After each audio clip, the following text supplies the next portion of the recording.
World War II happened nearly a century ago.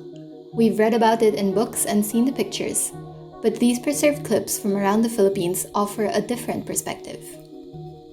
General Douglas MacArthur and Manuel Quezon, then President of the Commonwealth, shaking hands outside the Malacanang Palace during more peaceful times. Workers mining for ore at the Japanese-controlled site in Mangkayan, Benguet. The copper mined here was presumably used for the war efforts. The Death March forced Filipino and American prisoners of war to walk from Bataan to Tarlac, a distance of around 100 kilometers. Of the nearly 80,000 soldiers captured, only 54,000 made it. And the Battle of Corregidor, the last stronghold of the American forces after the fall of Bataan. Before the capture, the MALINTA tunnel had served as General MacArthur's headquarters.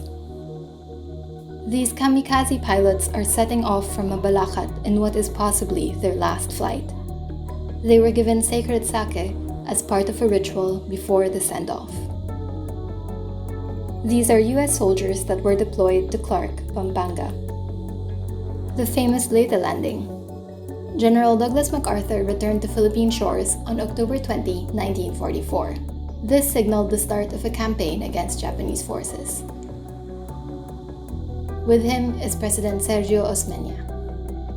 The Battle of Manila saw US forces reclaim our capital from the Japanese, but it also made Manila one of the most devastated cities of World War II, alongside Berlin and Warsaw.